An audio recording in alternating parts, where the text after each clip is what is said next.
하나님을 떠난 사회의 비극, 저주의 본질은 하나님과의 단절. 사랑하는 성도 여러분, 오늘 우리가 함께 나눌 말씀은 신명기 28장 15절부터 68절까지입니다. 이 본문은 읽기에 매우 무겁고 어려운 말씀입니다. 하지만 우리가 반드시 직면해야 할 중요한 진리가 담겨 있습니다. 신명기 28장은 두 부분으로 나뉩니다. 1절로 14절은 순종의 축복, 15절로 68절은 불순종의 저주. 오늘 우리는 두 번째 부분, 15절부터 68절까지를 살펴보겠습니다. 이 말씀은 하나님을 떠난 국가나 사회가 경험하게 되는 영적 사회적 결과를 보여주고 있습니다. 신명기 28장이 우리에게 보여주는 것은 순종은 생명과 번영을, 불순종은 혼란과 붕괴를 가져옵니다. 하나님과의 관계가 개인의 삶뿐 아니라 사회와 국가 전체에 얼마나 큰 영향을 미치는지 오늘 우리는 이 말씀을 통해 세 가지를 살펴보겠습니다. 첫째, 하나님 없는 사회가 어떻게 무너지는지. 둘째, 역사 속에서 나타난 비극적 사례들. 셋째, 우리가 각성하고 기도해야 할 이유. 저주의 시작 하나님과의 단절. 15절을 함께 읽겠습니다. 내가 만일 내 하나님 여호와의 말씀을 순종하지 아니하여 내가 오늘 내게 명령하는 그의 모든 명령과 규례를 지켜 행하지 아니하면 이 모든 저주가 내게 임하며 내게 이를 것이니 말씀을 순종하지 아니하면 이 모든 저주가 임하리라. 핵심은 무엇입니까? 저주의 근본 원인은 하나님과의 단절입니다. 하나님을 떠나는 것, 하나님의 말씀을 거부하는 것, 이것이 모든 문제의 시작입니다. 의미 하나님과의 단절은 단순히 영적인 문제에 머무르지 않습니다. 개인의 삶, 가정, 사회, 국가 전체에 영향을 미칩니다. 역사적 통찰 20세기 역사를 보십시오. 무신론을 국가 이념으로 삼은 공산주의 체제들이 있었습니다. 그들은 의도적으로 신앙과 종교를 제거하려 했습니다. 교회를 파괴하고 성경을 금지하고 신앙인들을 박해했습니다. 그 결과는 무엇이었습니까? 영적 기반이 무너질 때 사회 윤리도 함께 흔들렸습니다. 인간의 존엄성, 도덕성, 공동체의 신뢰 모두 무너졌습니다. 결국 전 세계 공산주의는 붕괴되었습니다. 삶의 모든 영역에 임하는 저주. 16절로 19절을 보겠습니다. 내가 성읍에서도 저주를 받으며 들에서도 저주를 받을 것이요 또 내 광주리와 떡 반죽 그릇이 저주를 받을 것이요 내 몸의 소생과 내 토지의 소산과 내 우양의 새끼가 저주를 받을 것이며 내가 들어와도 저주를 받고 나가도 저주를 받으리라. 성읍에서도 들에서도 저주를 받을 것이요. 의미 사회 전체의 기능이 붕괴되는 상태를 말합니다. 도시에서도 농촌에서도 어디에서도 평안이 없습니다. 경제, 농업, 생산 모든 것이 무너집니다. 역사적 사례 계획 경제를 실시했던 공산국가들을 보십시오. 인간의 계획과 통제로 모든 것을 관리하려 했습니다. 그 결과는 만성적인 식량 부족, 농업 생산의 붕괴, 경제 시스템의 실패, 1930년대 소련의 대기근, 수백만 명이 굶어 죽었습니다. 1950년대부터 60년대 중국의 대약진 운동, 수천만 명이 아사했습니다. 1990년대 북한의 고난의 행군, 수백만 명이 굶주려 죽었습니다.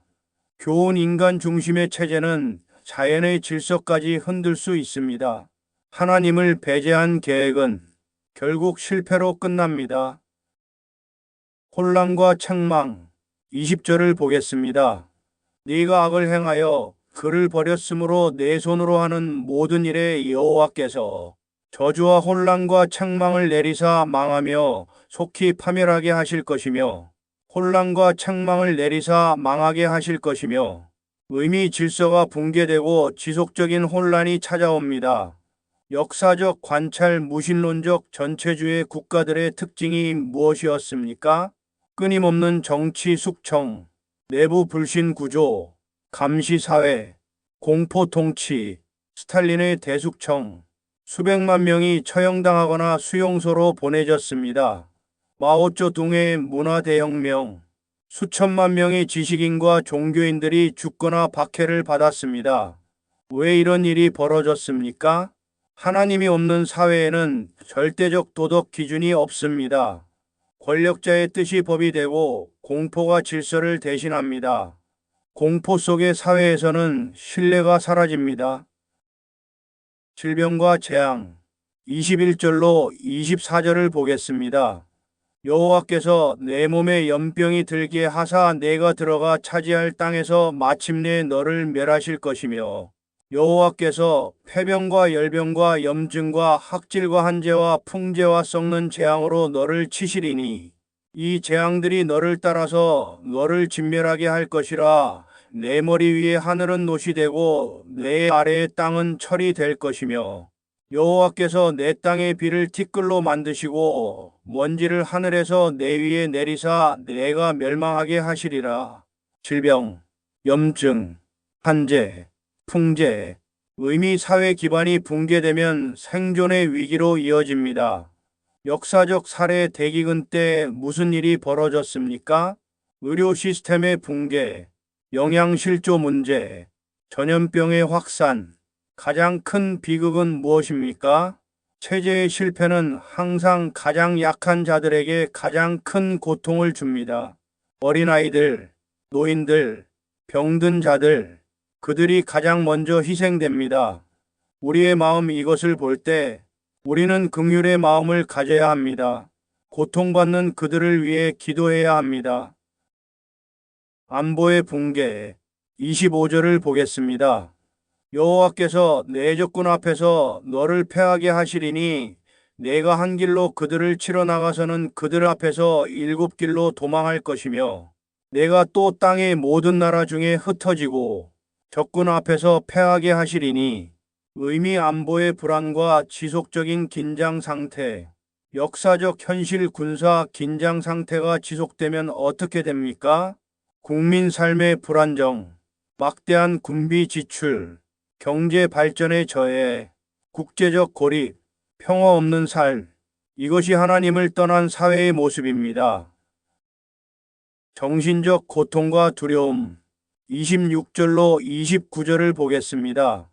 내 시체가 공중의 모든 새와 땅의 짐승들의 밥이 될 것이나 그것들을 쫓아줄 자가 없을 것이며 여호와께서 애굽의 종기와 치질과 계혈병과 옴으로 너를 치시리니 내가 치유함을 받지 못할 것이며 여호와께서 또 너를 미치게 하시며 눈멀게 하시며 경황케 하시리니 내가 맹인이 어두운 데서 더듬는 것과 같이 백주에도 더듬고 내 길이 형통하지 못하여 항상 압제와 노략을 당할 뿐이리니 너를 구원할 자가 없을 것이며 미치게 하시며 눈멀게 하시며 경황케 하시리니 의미 억압적 환경은 정신적 고통을 초래합니다.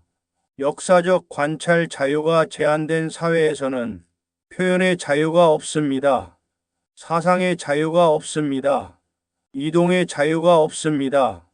지속적인 공포 문화 속에서 사람들은 정신적으로 병들어갑니다. 너를 구원할 자가 없을 것이며 이 구절이 얼마나 슬픕니까? 도움을 청할 곳이 없습니다. 하나님을 버렸기에 하나님께 부르짖을 수도 없습니다. 노력의 열매를 누리지 못함 30절로 34절을 보겠습니다. 내가 여자와 약혼하였으나 다른 사람이 그와 같이 동침할 것이요 집을 건축하였으나 거기에 거주하지 못할 것이요 포도원을 심었으나 내가 그 과실을 쓰지 못할 것이며 내 소를 내 목전에서 잡았으나 내가 먹지 못할 것이며 내 나귀를 내 목전에서 빼앗아가도 도로 찾지 못할 것이며 내 양을 적에게 빼앗길 것이나 너를 도와줄 자가 없을 것이며 내 자녀를 다른 민족에게 빼앗기고 종일 생각하고 알아봄으로 눈이 쇠하여지나 내 손에 능력이 없을 것이며 내 토지 소산과 내 수고로 얻은 것을 네가 알지 못하는 민족이 먹겠고 너는 항상 압제와 학대를 받을 뿐이리니 이러므로 내 눈에 보이는 일로 말미암아 내가 미치리라. 집을 건축하였으나 거기에 거주하지 못할 것이요 포도원을 심었으나 과실을 쓰지 못할 것이며 의미 노동과 보상의 단절, 역사적 사례 집단 농장, 국영 기업 체제에서는 개인의 노력이 보상받지 못했습니다. 노동 의욕의 저하, 생산성의 감소, 개인 소유권의 제한, 내 자녀를 다른 민족에게 빼앗기고 가정이 파괴되고 자녀를 보호할 수 없는 상황. 34절 내 눈에 보이는 일로 말미암아 내가 미치리라. 절망적 현실이 정신적 파괴를 초래합니다. 우리의 반응 이것을 읽을 때 우리는 무엇을 느껴야 합니까? 분노가 아니라 긍휼입니다. 정죄가 아니라 중보기도입니다. 질병과 수치 35절로 37절을 보겠습니다.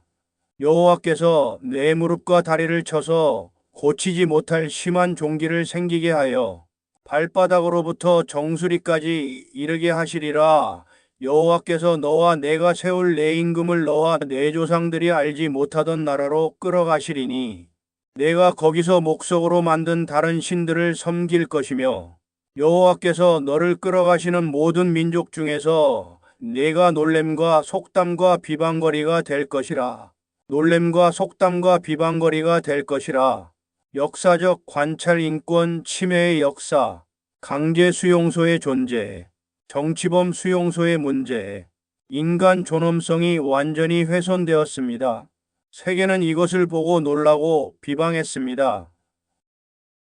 경제적 붕괴와 의존 38절로 42절을 보겠습니다.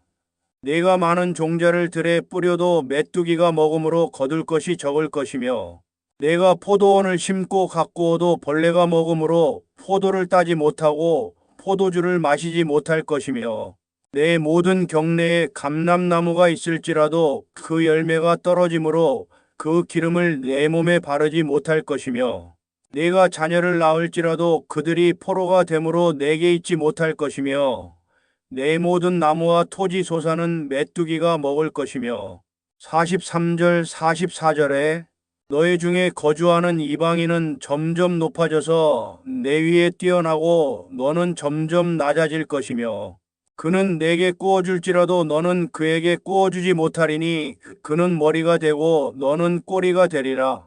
의미 자연 질서와 경제 질서의 붕괴. 그는 머리가 되고 너는 꼬리가 되리라. 역사적 관찰 국제적 고립과 경제적 의존. 자립할 수 없는 경제 구조. 국가적 영향력의 상실, 교훈 하나님을 떠나면 모든 것이 무너집니다. 저주의 핵심 원인 45절을 함께 보겠습니다. 네가 내 하나님 여호와의 말씀을 청종하지 아니하고 내게 명령하신 그의 명령과 규례를 지키지 아니하므로 이 모든 저주가 내게 와서 너를 따르고 내게 이르러 마침내 너를 멸하리니 말씀을 청종하지 아니하므로 이것이 핵심입니다. 저주의 원인은 체제나 이념 이전에 하나님을 떠난 영적 상태입니다. 47절 48절에 내가 모든 것이 풍족하여도 기쁨과 즐거운 마음으로 내 하나님 여호와를 섬기지 아니함으로 말미암아 내 하나님 여호와께서 보내사 너를 치게 하실 적군을 섬기게 되리니 줄일 것이며 목마를 것이며 헐벗을 것이요 모든 것이 부족할 것이라. 그가 철멍에를 내 목에 메어 마침내 너를 멸할 것이며 중요한 통찰 모든 것이 풍족하여도 여호와를 섬기지 아니하므로 문제는 가난만이 아닙니다. 문제는 하나님 없이 사는 삶입니다. 풍족해도 하나님을 떠나면 저주입니다. 극심한 고통의 예언 49절로 57절은 전쟁과 기근의 참상을 묘사합니다. 이 구절들은 읽기에 너무 고통스럽습니다. 포위 공격, 극심한 기근, 인간성의 파괴, 역사적 반영 인류 역사에서 전쟁과 기근이 가져온 참혹함. 20세기에만 수천만 명이 굶주림과 폭력으로 죽었습니다. 교훈 인간이 하나님 없이 만든 체제는 종종 인간성 자체를 파괴합니다. 하나님을 경외하지 않는 결과 58절로 63절을 보겠습니다.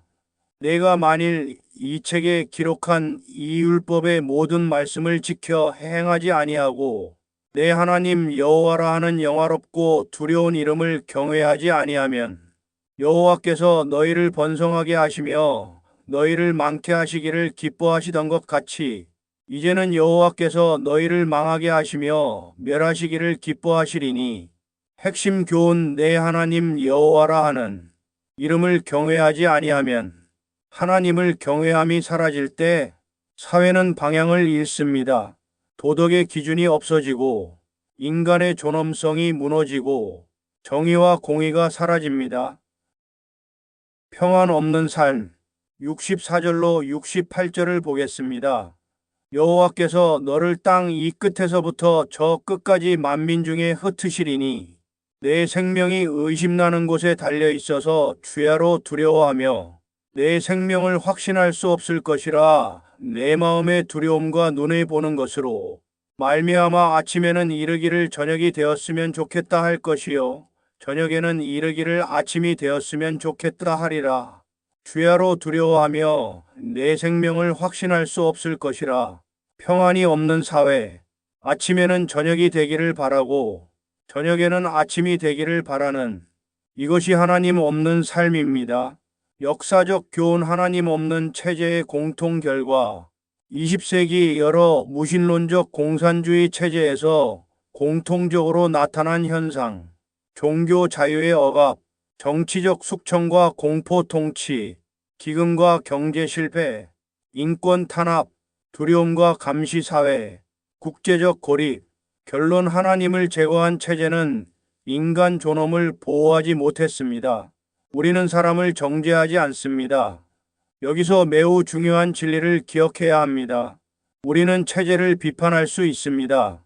우리는 하나님을 떠난 사회의 결과를 지적할 수 있습니다. 그러나 그곳의 주민들은 저주의 대상이 아니라 고통받는 이웃입니다. 그들은 정죄의 대상이 아니라 기도의 대상입니다. 예수님은 무엇이라 말씀하셨습니까? 마태복음 5장 44절에 나는 너희에게 이르노니 너희 원수를 사랑하며 너희를 박해하는 자를 위하여 기도하라. 우리는 긍휼의 마음으로 바라봐야 합니다. 우리는 중보기도로 응답해야 합니다. 우리가 배워야 할 교훈. 신명기 28장이 우리에게 주는 교훈은 하나님을 떠난 사회는 방향을 잃는다. 하나님 없이는 절대적 도덕 기준이 없습니다. 신앙의 자유는 사회 건강의 기초이다. 종교의 자유가 억압되면 모든 자유가 위협받습니다. 인간 중심 이념은 한계를 가진다. 인간의 계획과 통제로는 완벽한 사회를 만들 수 없습니다. 하나님 경외가 윤리와 존엄을 지킨다. 하나님을 두려워할 때 인간을 존중하게 됩니다. 우리는 고통받는 민족을 위해 기도해야 한다. 정죄가 아니라 중보. 이것이 우리의 사명입니다. 축복과 저주의 길은 지금도 열려 있다. 사랑하는 성도 여러분, 신명기 28장은 과거 이야기가 아닙니다. 오늘도 동일한 원리가 적용됩니다. 하나님 중심 사회 생명과 번영, 하나님 없는 사회 혼란과 붕괴. 지금 대한민국도 이러한 갈림길에 처해져 있습니다. 좌파, 주사파, 사회주의, 공산주의 세력들이 정부와 국회와 사법부와 언론계, 교육계, 노동계를 장악하고 대한민국을 공산화하려고 하고 있습니다. 공산주의 체제, 주사파 국가가 되는 즉시 대한민국은 위와 같은 저주의 길로 들어서게 됩니다. 풍요롭고 잘 사는 축복받은 민족과 국가가 되기 위하여 우리 후손들에게 축복된 나라를 물려주기 위해서 우리는 공산주의 세력과 싸워 대한민국을 지켜내고 하나님 나라 건설에 힘을 합쳐 함께 나아가야 합니다. 이제 우리는 무엇을 해야 합니까? 첫째, 우리 자신을 점검하십시오. 나는 하나님을 경외하며 살고 있습니까? 나는 말씀에 순종하고 있습니까? 둘째, 우리 사회를 위해 기도하십시오. 우리 대한민국이 하나님을 떠나지 않도록, 신앙의 자유가 보호되도록, 하나님의 말씀이 존중받도록. 셋째, 고통받는 북한 동포를 위해 중보하십시오. 억압받는 사람들을 위해, 자유를 잃은 사람들을 위해, 복음을 듣지 못한 사람들을 위해, 우리는 두려움이 아니라 깨어있는 신앙과 중보기도로 살아야 합니다. 함께 기도합시다. 억압받는 나라와 민족들을 위하여. 주님, 전 세계에서 억압받고 고통받는 사람들을 긍휼히 여겨주소서. 신앙의 자유를 위하여. 주님, 종교의 자유가 억압당하는 곳에 자유의 바람이 불게 하소서. 하나님을 떠난 세상이 돌아오도록. 주님, 하나님을 떠난 사회와 국가들이 당신께로 돌아오게 하소서. 우리 사회가 하나님을 경외하도록. 주님, 우리 대한민국이 당신을 경외하며 말씀에 순종하는 나라가 되게 하소서. 우리가 빛과 소금으로 살도록. 주님, 우리가 이 어두운 세상에서 빛과 소금의 역할을 감당하게 하소서. 주여, 이 땅이 하나님을 떠나지 않게 하소서. 고통받는 민족 위에 긍휼을 베푸소서. 우리가 빛과 소금으로 살게 하소서. 복음이 모든 땅에 전파되게 하소서. 예수님 이름으로 간절히 기도드립니다. 아멘.